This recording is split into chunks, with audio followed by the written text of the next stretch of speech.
چاہے حمل پیٹ میں ہو وہ بھی حمل ہے، اور اگر کندھے پر ہے تو وہ حمالی کرنے والا کلی ہے. اس کے معنی کہیں بھی آئیں گے. حمال کل حتب پڑھ چکے ہیں یاد سورہ لہب میں، لکڑیاں لاد کر جنگ میں لانے والی. تو حمال اور حمل اور محمل اور محمل سب ایک ہی معنی میں آتا، سب ایک ہی مادہ ہے، جو عرش کو تھامے ہوئے ہیں، عرش کو اٹھائے ہوئے ہیں. کیا سمجھتے ہیں مقام؟ آج کوئی MLA کے قریب ہے، MP کے قریب ہے، وزیر اعظم کے قریب ہے تو بولتا ہے ہم MP کے قریب ہیں. یہ فرشتے اللہ کے عرش کو تھامے ہوئے ہیں. ان کا کیا مقام ہو سکتا ہے آپ کی نگاہ میں؟ وہ عرش اللہ تعالیٰ جو جبریل کہتے ہیں، جبریل اللہ کے بہت قریب ہو گیا میں، لیکن پھر بھی 70,000 پردوں میں 70,000 پردوں میں اللہ کو میں نے محسوس کیا ہے کہ 70,000 پردوں میں ہے، دیکھا نہیں. اب آپ سمجھیں گے کہ اللہ نے پردہ اوڑھ لیا ہے. نہیں، ایسا نہیں ہے. اللہ نے پردہ نہیں اوڑھ لیا، نقاب نہیں اوڑھ لیا، بلکہ اللہ تو اوپن ہے، کھلے ہوئے ہیں. ہماری آنکھیں نہیں دیکھ پاتی ہیں، ہماری آنکھوں میں روشنی کم ہے.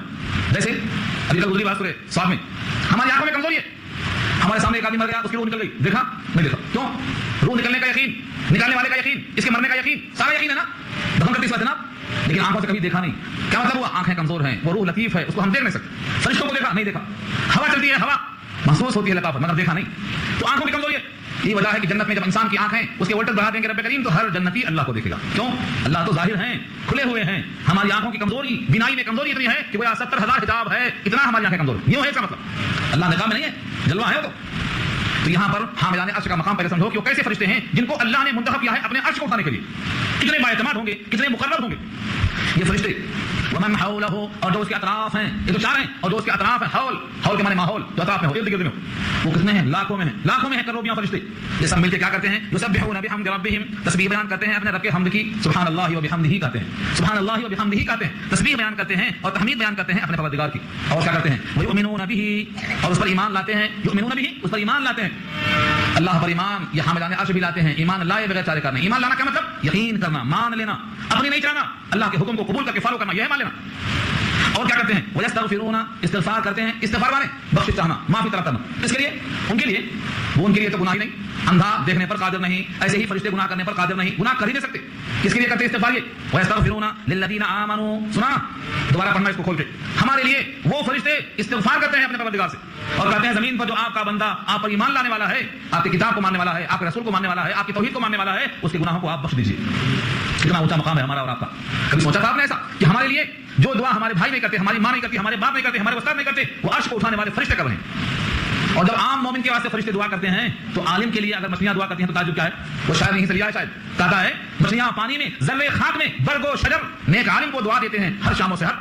نیک عالم بننا اور نیک عالم کی طرف رہنا یہ اللہ کی طرف سے بڑا انعام ہے. دنیا کے لوگ جتنا جلتے ہیں، جتنا حسد کرتے ہیں، اتنا ہی کچھ لوگ دعائیں زیادہ کرتے ہیں. دونوں طرف برابر. ہاں، مچھلیاں پانی میں، ذرے خاک میں، برگ و شجر، برگ کہتے ہیں پتے کو، شجر کے معنی جھاڑ.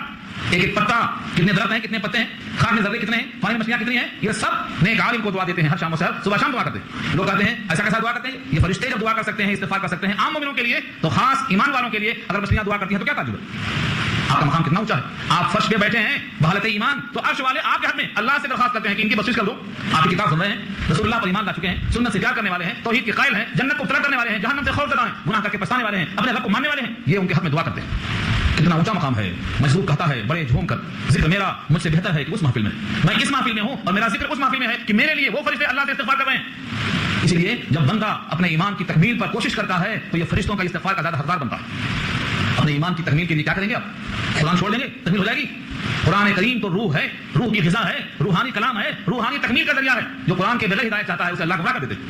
ومن طلب الهدى بغیرہ اضلہ اللہ. نبی کا ارشاد ہے جو ہدایت چاہتا ہے قرآن کے بغیر اللہ اسے گمراہ کر دیتا ہے. فرق کر رہے ہیں. ذریعہ کتاب، ذریعہ ہدایت کیا ہے؟ کتاب اللہ.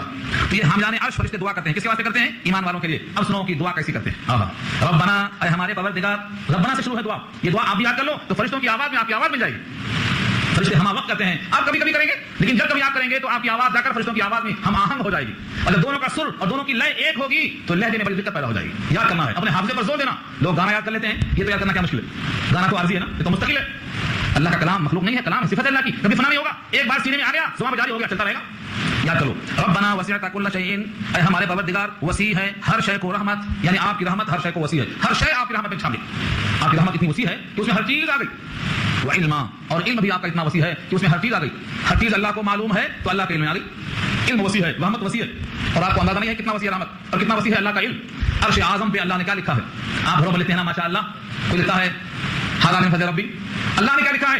اللہ نے اپنے در پر عرش اعظم پہ کیا لکھا ہے؟ ان رحمتی سبقت علی غضبی. میری رحمت میرے غضب پر چھا گئی. یہ لکھا ہے اللہ نے. تو اللہ کی رحمت اتنی وسیع، اور جتنا اللہ کی رحمت وسیع ہے ایسے ہی ایک صفت اللہ کی علم ہے، علم بھی بہت وسیع ہے. ہر چیز ذرہ ذرہ اللہ کا علم ہے، کیا ہو چکا ہے، کیا ہو رہا ہے، کیا ہونے والا ہے، سب اللہ کے علم ہے. اے اللہ آپ کی رحمت اتنی وسیع ہے، آپ کا علم اتنا وسیع ہے، آپ کا علم جانتا ہے کہ صحیح مومن کون ہے، کس کے دل میں صحیح ایمان ہے، کس کے دل میں صحیح اللہ کی عظمت ہے. اے اللہ اپنے علم سے سب کو جاننے والے، اپنی رحمت سے سب کو ڈھانپنے والے، ان پر اپنی رحمت کو ڈال دے. یہ فرشتے دعا کرتے ہیں. ربنا وسعت كل شيء رحمة وعلما، اے وہ ذات جس کی رحمت اور جس کا علم وسیع ہے، ہر چیز کو شامل ہے. کوئی شے اللہ کے علم سے باہر نہیں ہے، کوئی شے اللہ کی رحمت سے باہر نہیں ہے، ہر چیز رحمت. اسی واسطے وہ دعا سنایا تھا آپ کو میں، نبی صلی اللہ علیہ وسلم دعا کرتے تھے اللہم مغفرتک اوسع من ذنوبنا. اے اللہ ہمارے گناہوں سے زیادہ آپ کی رحمت زیادہ وسیع ہے. ورحمتک ارجع عندنا من اعمالنا، اللہم مغفرتک اوسع من ذنوبنا، آپ کی مغفرت زیادہ وسیع ہے ہمارے گناہوں کے مقابلے میں، اور آپ کی رحمت زیادہ قابل امید ہے ہمارے عمل کے مقابلے میں. یہی ہے، یہی شخص کیا گیا ہے. اسی واسطے رحمت خداوندی پر نگاہ رکھو اور اللہ کے علم کو محیط جانو. دل میں جو آتے ہیں نا وساوس، یہ اللہ کے علم میں ہیں. غلط چیز دماغ میں دل میں آئے تو اعوذ باللہ پڑھ لینا. دعا جاری ہے ابھی. فاغفر للذین تابوا، بس مغفرت فرما دے ان کی جنہوں نے توبہ کر لیا. توبہ کرنے والوں کی مغفرت فرما دے. ہر توبہ کرنے والا فرشتوں کی دعا کا مزاج ہے. واتبعوا سبیلک، جس نے اتباع کر لیا آپ کے راستے کی. واتبعوا فالو کر لیا سبیلک، آپ کے سبیل کی، آپ کے راستے کی. بتاؤ اللہ کا راستہ کون ہے؟ اللہ کا راستہ اللہ کی کتاب سے باہر ہے. اللہ کا راستہ اللہ کی کتاب میں ہے، جس پر چل کر دکھایا رسول اللہ نے، جس پر چلایا صحابہ رسول اللہ نے. وہ راستہ کون سا ہے؟ سبیلک، اللہ کا راستہ ہے. وقہم عذاب الجحیم، اور بچا لے ان کو جہنم کے عذاب سے. یہ کون کر رہا ہے؟ فرشتے کہتے ہیں اللہ سے. ربنا وادخلهم، اے ہمارے پروردگار اور داخل فرما دے ان کو جنات عدن، جنت کا نام ہے عدن. عدن کسے کہتے ہیں؟ وہ جنت جو ہمیشہ ہمیشہ کی سدا بہار ہے، اس کے پتے کبھی جھڑتے نہیں، اس کے پھل کبھی ٹوٹ کے بے پھل کا درخت نہیں ہوتا. کیا بھائی آم توڑ لیا گیا، آم کا درخت خالی پڑا ہوا ہے، ایسا درخت کبھی نہیں ہوگا وہاں. ایک درخت کا کوئی پھل اگر اتفاق سے توڑ لیا ہے، دوسرا پھل وہاں خود بخود آ جائے. وہ ہے جنت کی درخت. فرمایا جنات عدن ہے جو ہمیشہ کی بہشت ہے. التی وعدتہم، جس کا آپ نے ان سے وعدہ کر رکھا ہے. اللہ نے جنت عدن کا وعدہ کسے کیا ہے؟ ایمان والے سے کیا ہے. یہ فرشتے کہتے ہیں جس جنت عدن کا آپ نے وعدہ کیا ہے ان کو دے دیجیے. اور جنت میں آنے کے بعد بندہ کہے گا یا اللہ میرا بیٹا کہاں ہے، میری بیٹی کہاں ہے، میری بیوی کہاں ہے، میری بھابھی کہاں ہے. سب کہا کرے گا. گھر میں کوئی نہیں ہے تو دیواریں کاٹتی ہیں، چھتیں دوڑتی ہیں سروں پر، معلوم ہوتا ہے دس لیں گے. اللہ فرماتے ہیں کہ ہم اگر کوئی ایمان میں مشترک ہے، عمل بھلے کم ہے مگر ایمان صحیح ہے، تو ہم نیچے سے اوپر لائیں گے، اوپر سے نیچے لائیں گے، اکٹھا کر رکھ دیں گے. یہ لے لو، دلجمعی کی جگہ ہے، یہاں غم نہیں. آگے دیکھو الفاظ. ومن صلح من آبائہم، اور جو درست ہیں ان کے آبا و اجداد میں سے، وازواجہم ان کی بیویوں میں سے، وذریاتہم ان کی اولاد میں سے. دیکھا آپ نے جو بھی اس میں درست ہیں، صالح ہیں، کیا مطلب جن میں صلاحیت ہے جنت میں آنے کی. وہ کون ہیں؟ ایمان کی شرط رکھا اللہ نے، بس اور کوئی شرط نہیں رکھا اللہ نے. مجھے مان لو، غداری مت کرو، بے وفائی مت کرو، زمین میری ہے سجدہ غیر اللہ کا مت کرو، زمین سے رزق میں دیتا ہوں، میری کھا کر غیر اللہ مت گاؤ. بس یہ ہے وفاداری. فکر صحیح کا نام ایمان ہے، اپنے مالک کو پہچاننے کا نام ایمان ہے. نبی صلی اللہ علیہ وسلم نے جو پیغام پیش کیا ہے ان کو تسلیم کرنے کا نام ایمان ہے. تو اللہ کا یہ وعدہ، اور یہ وعدہ یہاں جیسا آیا ہے بعین ہی دوسرے مقام پہ آ چکا ہے سورہ نجم میں. کیا کہا؟ الحقنا بہم ذریتہم، ہم ان کے اولاد کو ان کے ساتھ جوڑ دیں گے. اگر کسی کا فرض کرو بیٹا ہے بہت آگے نکل گیا، ابا پیچھے رہ گئے مگر مومن ہے، تو بیٹے کو نیچے نہیں لائیں گے اللہ. تو پیچھے رہ گیا ہے اس کو اوپر لے جا کر کے اسی مقام پر دیں گے جگہ. ہاں نیچے نہیں لائیں گے کسی کو. یہ وعدہ موجود ہے اللہ کی طرف سے. تو یہاں بھی اشارہ اسی کی طرف ہے کہ مومنوں کو تنہا نہیں چھوڑیں گے، ان کے پورے فیملی کو جمع کریں گے. دیکھو اصل بھی آ گئی، نقل بھی. آبا اصل، ازواج جوڑا، ذریات ان کی فرا. تو باپ بھی آیا، بیٹے بھی آئے، بیوی بھی آئی. ان تمام سے اشارہ ہے کہ جو بھی متعلقہ افراد ہیں بشرط ایمان اگر وہ اس لائق ہیں تو اللہ کو شریک کریں گے. انک انت العزیز الحکیم، بے شک آپ غالب ہیں، حکمت والے. یہ فرشتے کہتے ہیں. فرشتے نے ایک دعا اور بھی کی ہے، ابھی پوری نہیں ہوئی. وقیہم السیئات، اور بچا لے ان کو سیئات سے، برائیوں سے بچا لے. جتنی بری چیزیں ہیں سب سے بچا لے. سنا آپ نے، وقیہم السیئات، ہر تکلیف سے ان کو بچا لے. کون سی تکلیف ہوگی؟ چلو دنیا کی چھوڑ دو، دنیا کی تکلیف نہیں ہے، دنیا کی تکلیف کوئی تکلیف نہیں. نبی صلی اللہ علیہ وسلم جب فاقے میں تھے، غزوہ خندق میں خندق کھود رہے تھے، تو صحابہ کرام جوش میں کہتے تھے اللہم لا عیش الا عیش الاخرہ، اے اللہ نہیں ہے کوئی عیش مگر آخرت کا عیش. تو حضور اس کے ساتھ کہتے تھے فاغفر الانصار والمہاجرہ، اے اللہ ان کے جوش کو دیکھ لے، مغفرت کر دے انصار کی اور مہاجر کی. تو کیا مطلب ہوا؟ دنیا میں کوئی تکلیف کی چیز آئے بھی تو کوئی تکلیف نہیں ہے، اصل تکلیف ہے روح قبض کرنے کے بعد. جہنم سے ہلکی ہی صحیح لیکن قبر کی تکلیف، محشر کی تکلیف، پلسرات کی تکلیف، یہ سب سیئات ہیں، ان سے ان کو بچا لے. یہ دعا کرتے ہیں فرشتے ہمارے لیے. وقیہم السیئات، بچا لے ان کو برائیوں سے. ومن تقی السیئات یومئذ فقد رحمتہ، اور جس کو بچا لیا آپ نے برائیوں سے اس دن تو تحقیق اس پر آپ نے رحمت کر دیا، رحمت کی تکمیل کر دیا. دنیا میں اللہ کی رحمت عام ہے اور آخرت میں اللہ کی رحمت تام ہے. سورہ فاتحہ سنا آپ نے. رحمان دنیا کے اعتبار سے اور رحیم آخرت کے اعتبار سے. رحمان میں عموم نعمت ہے اور رحیم میں اتمام نعمت ہے. یہاں تو کافر بھی کھا رہا ہے، غدار بھی کھا رہا ہے، مشرک بھی کھا رہا ہے، لیکن وہاں ایک قطرہ پانی کا نہیں ملے گا، روٹی کا ایک ٹکڑا نہیں ملے گا سوائے مومن کی، ایمان والے کو ملے گا. تو اللہ کی طرف سے یہاں وہ فرشتے کہتے ہیں جس کو اس دن کی تکالیف سے بچا لیا آپ نے، اس پر آپ نے رحمت مکمل کر دیا. وذالک هو الفوز العظیم، اور یہ وہ ڈگری ہے جو بہت بڑی ڈگری ہے، بہت بڑی کامیابی ہے، اس سے بڑی کوئی کامیابی نہیں ہے. سی ایم بن گیا، چی ایم بن گیا، یہ کوئی ڈگری نہیں ہے. یہ سب اسی 100 سال کے اندر ہیں، 50 سال کے اندر ہیں، اور یہ دنیا کی زندگی آخرت کے مقابلے میں ایک صبح اور ایک شام کے برابر ہے.